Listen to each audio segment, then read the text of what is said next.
샬롬, 일론 머스크 36번째. 트위터가 적대적인 행동주의 투자자 2명을 이사회에 참여시키기로 합의했을 때 사용했던 방식에 기반하고 있었다. 7페이지 분량의 계약서에는 머스크가 트위터의 비판적인 공개 발언 및 침착컨대 트윗을 하는 것을 금지하는 조항도 포함되어 있었다. 트위터 이사회로서는 그런 입장을 취하는 것이 당연했다. 머스크가 화염 방사기를 꺼내지 못하도록 막지 않으면 어떤 피해를 입을 수 있는지는 그간의 역사가 증명했고 앞으로도 마찬가지일 터였다. 하지만 그가 증권거래위원회와 벌인 싸움은 그에게 그러한 제한을 강요하는 것이 얼마나 힘든 일인지 보여주었다. 머스크는 버첼에게 제안을 거부하라고 지시했다. 공공의 광장이 되어야 할 회사가 자신의 언론의 자유를 제한하려는 것은 궁극의 아이러니라고 그가 말했다. 몇 시간 만에 트위터 이사회는 한 발 물러섰다. 트위터는 단 3문단으로 된 매우 우호적인 수정 제안서를 보내왔다. 유일한 주요 제안 사항은 그가 트위터 주식의 14.9% 이상을 매입할 수 없다는 것이었다. 그들이 레드 카펫을 깔아준다면 걸어가 줘야지 뭐. 그가 버첼에게 말했다. 머스크가 뒤늦게 증권거래위원회에 자신의 트위터 주식의 약 9%를 소유하고 있다고 밝힌 후 그와 아그라왈은 축하 트윗을 주고받았다. 트위터 이사회 멤버로 선임되었다는 소식을 전하게 되어 기쁩니다. 아그라왈이 4월 5일 아침 일찍 글을 올렸다. 그는 트위터 서비스에 대한 열정적인 신봉자인 동시에 격렬한 비판자입니다. 바로 우리에게 꼭 필요한 인물입니다. 머스크가 7분 후 신중하게 작성한 트윗으로 답장을 보냈다. 앞으로 몇 달에 걸쳐 아그라왈 및 트위터 이사회와 협력하여 트위터를 크게 개선할 수 있게 되기를 기대합니다. 그리고 며칠 동안은 두 사람 사이에 평화가 찾아오는 것처럼 보였다. 머스크는 아그라왈이 전형적인 CEO가 아닌 엔지니어라는 점이 마음에 들었다. 나는 프로그램 관리자나 MBA 출신으로 하드코어 프로그램을 수행할 수 있는 엔지니어와 훨씬 더 잘 소통합니다. 그가 문자를 보냈다. 나는 우리의 대화가 정말 마음에 들어요. 다음번 대화에서는 저를 CEO가 아닌 엔지니어로 대하십시오. 우리가 함께 어떤 결과를 도출할 수 있는지 보면 좋겠습니다. 아그랄왈이 화답했다. 브레인스토밍. 페이팔의 공동 창업자 출신의 머스크의 절친 루크 노색과 켄 하월리는 4월 6일 오후 기가 텍사스의 중위층 업무 공간을 어슬렁거리며 머스크가 버첼과 자선 활동에 대한 논의를 마치고 바이든 행정부의 관료들과 중국 관세에 대한 전화회의를 마칠 때까지 기다렸다. 당시 그는 하워리의 집을 빌려 살고 있었고 때때로 노색의 집에 머물기도 했다. 나의 두 집주인이시여. 그가 마침내 일에서 탈출하며 다가오면서 외쳤다. 때는 그가 트위터 이사회에 합류한다는 발표가 나온 다음 날이었고 노색과 하월리는 그 결정에 회의적인 반응을 보였다. 어쩌면 공연이 문제를 떠안게 되는 건지도 모르지요. 머스크가 테슬라의 조립 라인에 내다 보이는 회의 테이블에 앉으며 명랑하게 수긍했다. 근데 그냥 놀고 있는 돈이 넘쳐나는 걸 어떡해요? 하울리의 노색은 껄껄 웃으며 더 많은 이야기를 기다렸다. 신뢰받는 적어도 너무 불신의 대상이 되지는 않는 토론의 장을 마련하는 것이 중요하다고 생각해요. 머스크가 덧붙였다. 그는 트위터 이사회가 주주나 유지로서 서비스에 개인적인 투자를 거의 하지 않고 있다고 불평했다. 아그랄왈은 기술자들이 무슨 일이 일어나고 있는지 어느 정도는 알고 있지만 현재 분명히 상황은 수금자들이 정신병원을 운영하고 있는 것과 같다는 거예요. 그는 트위터가 유저의 발언을 제한하도록 시도를 중단하는 것이 민주주의에 도움이 된다는 단순한 견해를 반복했다. 트위터는 적어도 법이 정의하는 언론의 자유를 보장하는 방향으로 더 나가야 해요. 그가 말했다. 지금 트위터의 언론 탄압은 법까지 완전히 무시하는 수준이라고요. 하워리는 언론의 자유에 대한 머스크의 자유주의적 견해를 공유하면서도 부드러운 질문으로 몇 가지 정교한 생각을 제시하며 가볍게 반박했다. 한쪽 끝으로 들어간 말이 다른 쪽 끝에서 그대로 똑같이 나오는 전화 시스템과 같아져야 한다고 생각해요. 그가 물었다. 아니면 이것이 세상의 담론을 지배하는 시스템과 비슷해져야 하고, 그래서 콘텐츠의 우선순위를 정하는 알고리즘에 어느 정도 지능을 개입시켜야 한다고 생각하나요? 까다로운 질문이군요. 머스크가 말에 답했다. 무언가를 말할 수 있게 한다면 그 다음에는 그 말을 어느 정도까지 홍보하거나 무시하거나 증폭해야 하는지에 대한 문제가 따르겠지요. 트윗을 홍보하는 공식을 더욱 개방적으로 만드는 것이 해결의 실마리가 될 수 있을지도 몰랐다. GitHub 오픈소스 코드의 저장소를 제공하는 호스팅에 올리는 오픈소스 알고리즘이 만들어서 사람들이 꼼꼼히 살피고 추려내고 그러도록 할 수 있다고 생각해요. 이는 알고리즘에 은밀하게 진보주의적 편견이 포함되어 있다고 느끼는 보수주의자들에게 어필할 수 있는 아이디어였지만, 트위터가 위험하거나 허위적이거나 유해한 콘텐츠 확산을 막아야 하는지에 대한 문제를 제대로 다루는 아이디어는 아니었다. 머스크는 몇 가지 다른 아이디어를 추가했다. 사람들에게 한 달에 $2 정도의 소액을 부과하는 방법으로 신원을 확인하면 어떨까요? 그가 물었다. 이것은 이후 머스크가 트위터에 추진해야 하는 핵심 아이디어 중 하나가 되었다. 신용카드와 휴대전화 번호로 구독을 신청하게 함으로써 신원을 확인하고 인정하는 방법이었다. 이 알고리즘은 사기를 치거나 누군가를 괴롭히거나 거짓 정보를 퍼뜨릴 가능성이 적은 유저들에게 유리할 수 있었다. 상대를 나치에 비유하는 식으로 토론이 악화되는 것도 줄일 수 있었다. 유저의 신용카드를 받으면 트위터를 사람들이 돈을 보내거나 팁을 주거나 스토리, 음악, 동영상에 대한 비용을 지불할 수 있는 결제 플랫폼으로 전환하기에도 용이하다는 장점이 따른다고 그가 말했다. 하월리와 로색은 페이팔에서 머스크와 함께 일한 적이 있었기에 이 아이디어가 마음에 들었다. S닷컴과 페이팔에서 내가 원래 품었던 비전을 실현할 수 있게 되는 거지요. 머스크가 환하게 웃으며 말했다. 그는 전부터 자신의 S닷컴을 위해 구상했던 것, 즉 금융 거래를 지원하는 소셜 네트워크가 될 수 있는 잠재력이 트위터에 있다는 것을 간파했다. 노색이 오스틴에 화려하지 않으면서도 우아한 클럽 퍼싱의 위층방을 예약해 둔 터라 그들은 자리를 옮겨 늦은 저녁 식사를 하면서 대화를 계속 이어갔다. 이 자리에는 그리핀과 섹슨, 곧 있을 컨퍼런스를 위한 인터뷰 녹화차, 오스틴에서 온 TED의 크리스 에더슨, 프라하에서 보그의 화보 촬영을 하고 막 돌아온 메이도 참석했고, 나중에 그라임스도 합류했다. 알고 보니 그라핀과 섹스는 트위터를 거의 사용하지 않는 쪽이었고, 메이는 트위터에 충실한 유저였다. 이는 트위터 유저의 인구 통상에 대한 경고 신호일 수도 있었다. 내가 트위터에 너무 많은 시간을 보내는 것 같아요. 머스크가 말했다. 트위터는 자기 무덤을 파기에 좋은 곳입니다. 어깨에 힘을 주고 계속 파고 들어가게 되죠.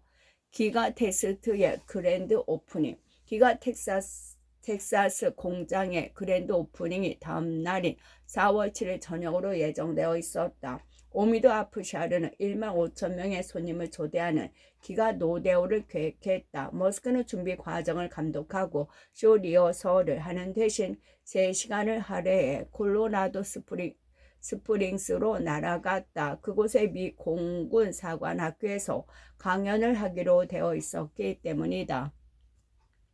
반가운 휴식이었다. 머스크는 그렇게 다른 일에 몰두하면서 트위터에 대한 생각을 잠깐 뒤편에 밀어놓을 수 있었다. 그는 생도들에게 안전, 행복, 위주의 관료주의적 사고방식의 희생양이 되지 말라고 강조했다. 그런 태도가 정부 프로그램의 적절한 진행을 방해한다는 것이었다. 만약 우리가 엔진을 폭발시키지 않았다면 그것은 우리가 충분한 노력을 기울이지 않았다는 뜻입니다. 그가 생도들에게 강조했다. 그는 당시의 모든 상황에도 불구하고 서두르지 않는 것처럼 보였다. 강연이 끝난 후 그는 소수의 학생들을 만나 인공지능에 대한 연구와 자율 드론의 개발을 주제로 토론 시간을 가졌다. 늦은 오후에 돌아왔을 때 기가 텍사스는 완전히 달라져 있었다. 주차장은 버닝맨에서 볼 수 있는 것과 같은 설치 예술 작품들과 아케이드 게임, 밴드 스탠드, 모형 황소를 갖춘 노데오 체험용 오락기계, 거대한 고무 오리, 2개의 우뚝 솟은 테슬라 코일 등으로 장식되어 있었다. 공장 내부는 일부 구역이 나이트클럽처럼 보이도록 꾸며져 있었다.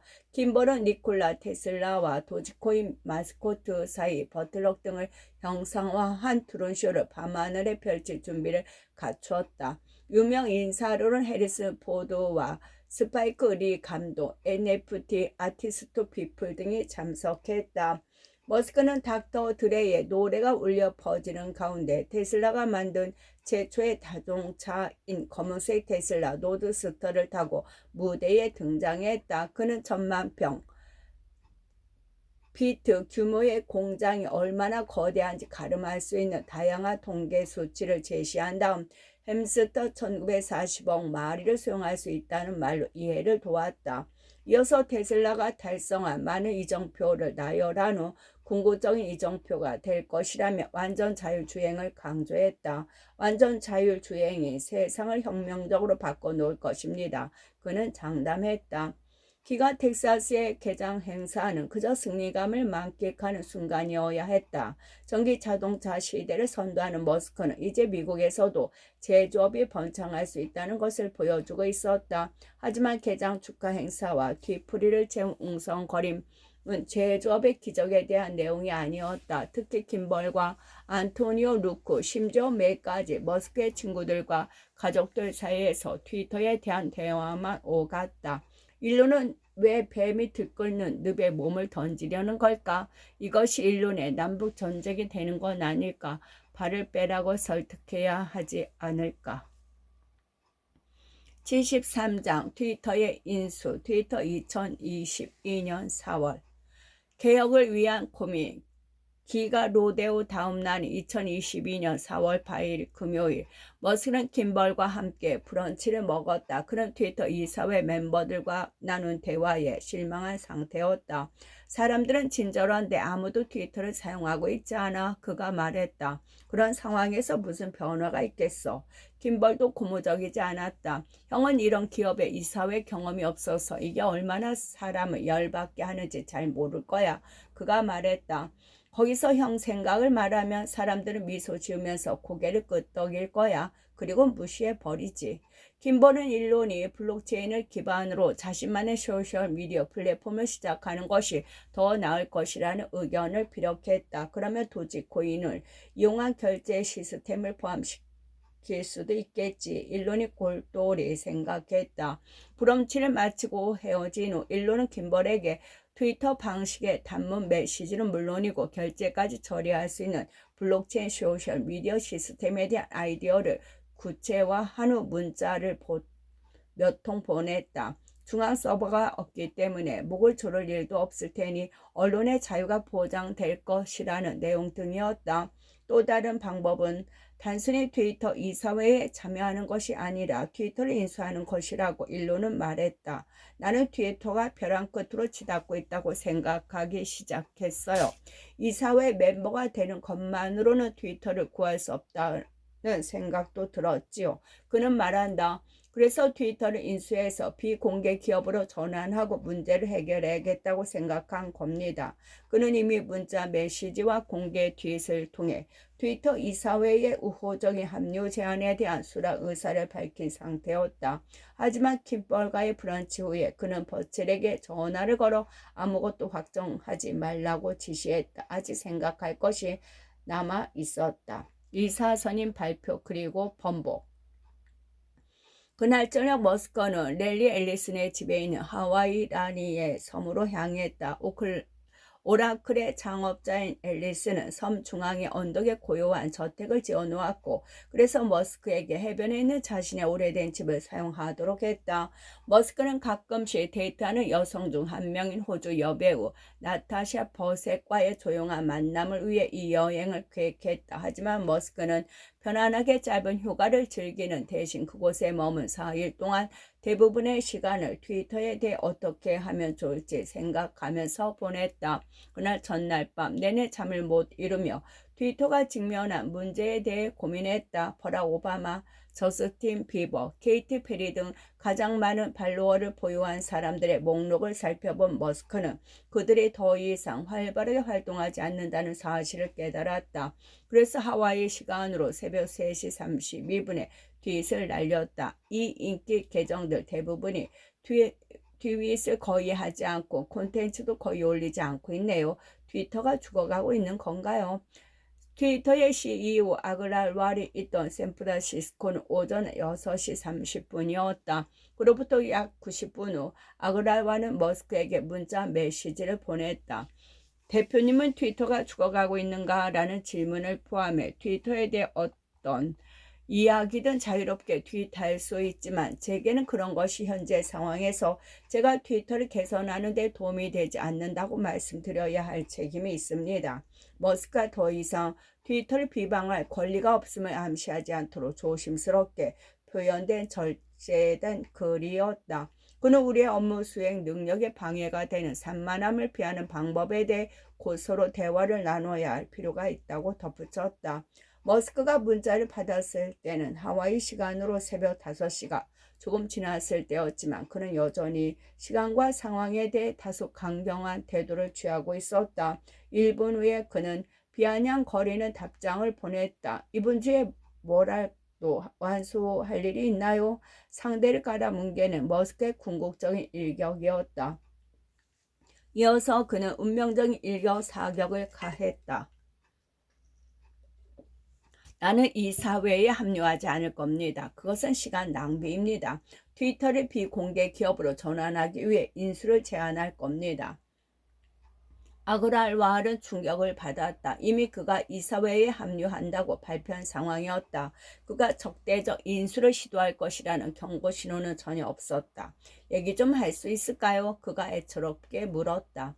3분도 지나지 않아 트위터 이사회 의장이 브레이 테일러가 머스크에게 대화를 정하는 비슷한 내용의 문자를 보냈다. 그들의 토요일 아침은 순조롭게 시작되지 않았다. 바로 그 순간 아그랄와 및 테일러와 대화를 나누던 중에 일로는 김벌로부터 블록체인 기반의 새로운 소셜 네트워크를 만들 수 있는 가능성과 관련된 답장 문자를 받았다. 더 자세히 알아보고 싶어. 김벌이 적었다. 암호화폐보다는 웹 3.0에 대해 깊이 파봤는데 잠재력이 놀라운 데에다가 검증된 상태야. 블록체인을 기반으로 하면 사람들이 올린 트윗의 삭제를 방지할 수 있어. 장단점이 있지만 게임을 시작해보자고.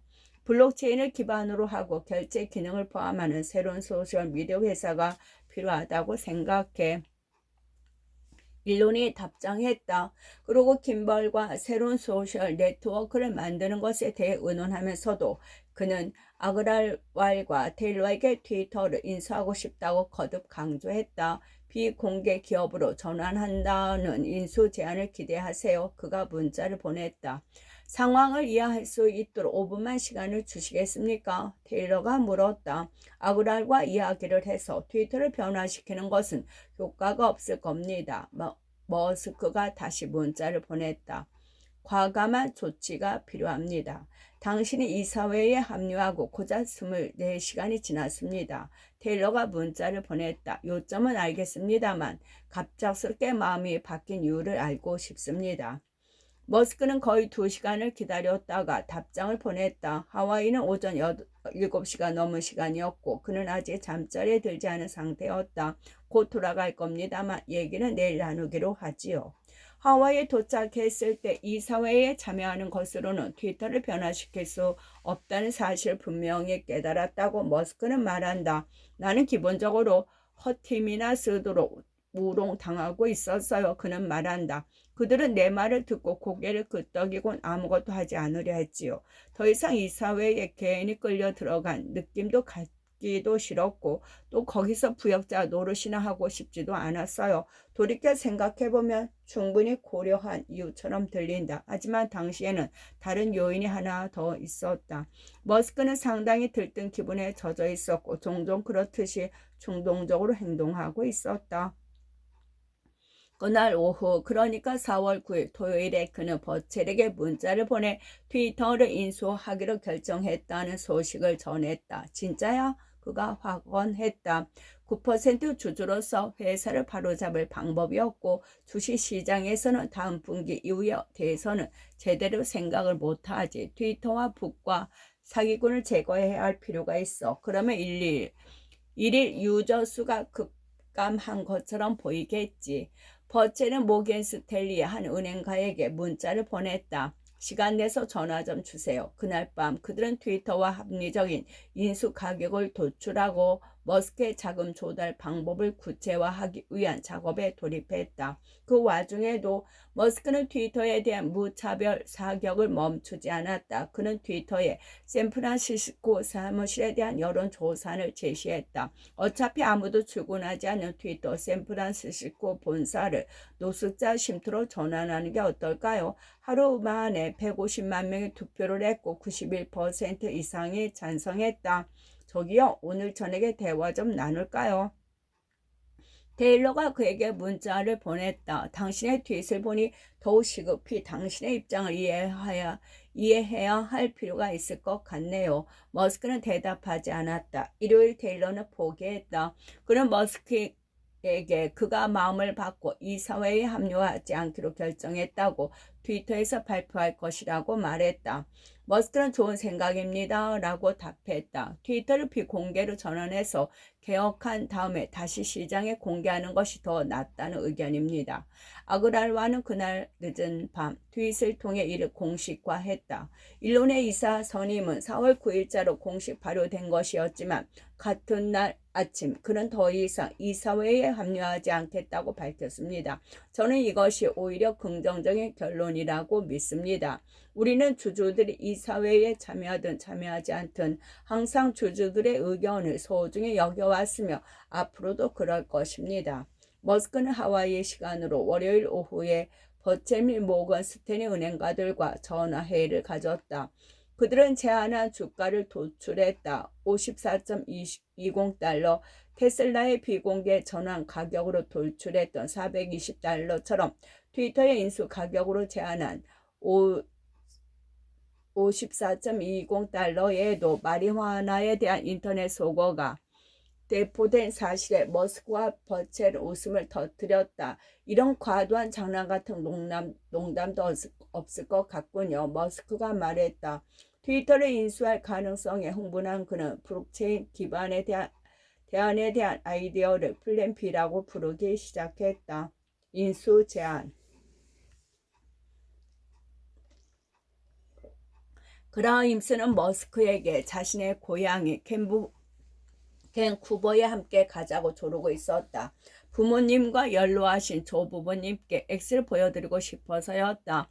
할아버지는 엔지니어이신데 오랫동안 증손자를 원하셨고 할머니는 너무 연로하셔서 겨우 버티고 계셨거든요. 그라임스의 말이다. 두 사람은 크리스 앤더슨이 연례 TED 캠퍼런스를 개최하는 4월 14일 목요일에 맞춰서 방문하는 것이 좋겠다고 결정했다. 앤더슨은 일주일 전 기가 텍사스에서 머스크와의 인터뷰를 녹화했지만 특히 급변하는 트위터 관련 상황을 고려해 컨퍼런스에서 생방송 인터뷰도 진행하고 싶어 했다. 4월 13일 수요일 그라임스는 오스틴에서 머스크는 하와이에서 출발해 밴쿠버에 도착했다. 머스크는 하와이 여행길에 정장을 가져가지 않았기 때문에 노드스트롬 미국의 백화점 체인의 매장에 둘러 검은색 정장을 한 벌 샀다. 그날 오후 그라임스는 X를 차에 태워 120km 떨어진 에거시 마을로 조부모님을 뵈러 갔고 머스크는 호텔에 남았다. 트위터와 관련된 일들 때문에 머스크가 스트레스 모드에 빠져 있다는 것을 알 수 있었어요. 그라임스의 말이다. 실제로 그랬다. 그날 오후 늦게 밴쿠버 호텔 방에서 머스크는 브렛 테일러에게 공식적인 결정에 대한 문자를 보냈다. 며칠 동안 매우 중요한 사안에 대해 심사숙고했습니다. 그리고 트위터를 비상장 기업으로 전환하기로 결정했습니다. 그가 썼다. 오늘 밤 제안서를 보내겠습니다. 다음은 제안서의 내용이다. 내가 트위터에 투자한 것은 언론의 자유를 위한 세계적인 플랫폼이 될 수 있는 잠재력이 있다고 믿었기 때문입니다. 언론의 자유는 민주주의가 제대로 작동하기 위한 사회적 필수 요소라는 것이 나의 믿음입니다. 하지만 투자한 이후 트위터가 현재의 형태로는 번창할 수는 또 없고 그러한 사회적 욕구에 부응할 수도 없다는 것을 깨달았습니다. 트위터를 개인 기업으로 전환해야 할 필요성을 느낀 것도 그 때문입니다. 결과적으로 나는 주당 54.20달러의 트위터 지분 100%를 현금으로 매입하겠다는 인수 조건을 제시합니다. 이는 내가 트위터에 투자하기 시작한 전일 대비 54%, 투자 사실을 공개한 전일 대비 38% 프리미엄을 붙인 가격입니다. 이것은 내가 제시하는 최선이자 최종적인 제안이며 이 제안이 받아들여지지 않는다면 나는 주주로서의 지위를 제고할 것입니다. 트위터는 비범한 잠재력을 보유하고 있으며 나는 그 잠재력을 실현할 것입니다. 그날 밤 머스크는 지역 레스토랑에서 열린 TED 연사들을 위한 소규모 만찬에 참석했다. 그는 트위터에 대해 이야기하는 대신 다른 게스트들에게 인생의 의미에 대한 견해를 물었다. 그런 다음 그라임스와 함께 호텔로 돌아와 노트북에 다운로드한 새로운 비디오 게임인 엘든링에 몰두하며 긴장을 풀었다. 이 게임에서 플레이어는 치명적인 공격을 가하는 귀괴한 괴물들로 가득한 판타지 세계를 탐험해야 한다. 수수께끼 같은 단서와 기묘한 플롯 전환으로 정교하게 구성된 게임은 특히 공격 시점을 계산할 때 고도의 집중력과 세심한 주의력을 필요로 한다. 2시간 정도 게임을 한 후 문자와 이메일에 답장을 보내고 다시 게임을 시작해요. 그의 말이다. 그는 게임에서 가장 위험한 지역인 켈리드라는 새빨간 악마의 지옥에서 많은 시간을 보냈다. 잠도 안 자고 새벽 5시 30분까지 게임을 했습니다. 그라임스의 말이다. 게임을 마치고 잠시 후 그는 트윗을 날렸다. 인수 제안을 넣었어요. 피터 텔의 떠보기에 대응하느라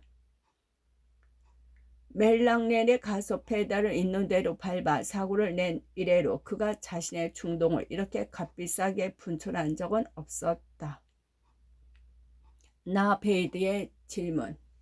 머스크가 오스틴에 돌아왔을 때 런던에 살고 있던 퀸스 대학교 시절의 친구 나베이드 페룩이 그를 방문했다.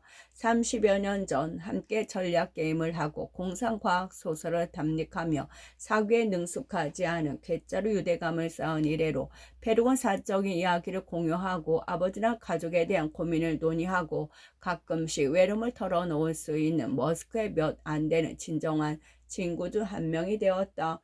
토요일에 스타베이스를 보러 포카치카로 날아가면서 페룩은 머스크의 친구들 상당수가 트위터에 관련해 궁금해하는 질문을 던졌다. 왜 이렇게 하는 거지?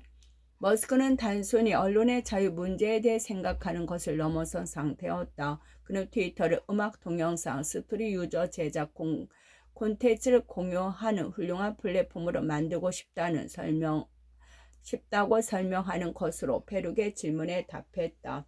유명인 전문 언론이 일반인 모두 서브스테, 유로 뉴스레터, 플랫폼이나 위챗에서처럼 자신의 창작물을 게시하고 원하는 경우 대가도 받을 수 있는 플랫폼을 구성하는 것이었다. 스테이페이스에 도착한 머스크는 스타쉽 조립 라인을 시찰했다. 종종 그렇듯이 그는 특정 작업이 오래 걸린다며 화를 냈다. 이런 상황을 지켜본 페룩은 워싱턴으로 돌아온 부활절 일요일 친구들이 신경 쓰던 또 하나의 의문을 제기했다. 이렇게 시간을 쪼개 쓰면서 제대로 신경을 쓸 수 있겠어? 그가 물었다. 테슬라와 스페이스 X에도 여전히 신경을 많이 써야 하잖아. 트위터를 개혁하는 데에는 얼마나 걸릴 것 같아? 적어도 5년은 걸릴 거야. 머스크가 답했다. 직원 중 상당수를 해고해야 될 거야. 일들을 열심히 하지 않아. 심지어 출근도 잘 안 한다니까. 그 모든 고충을 감수하고 싶어? 페룩이 물었다. 테슬라 때는 공장에서 잠을 자고 스페이스 X에서는 그 2배로 고생했잖아. 정말 그 모든 과정을 다시 또 밟고 싶어? 머스크는 심각한 경우에 그렇게 오랫동안 침묵했다. 응, 그러고 싶어. 그가 마침내 대답했다. 괜찮을 거야. 비전. 끝.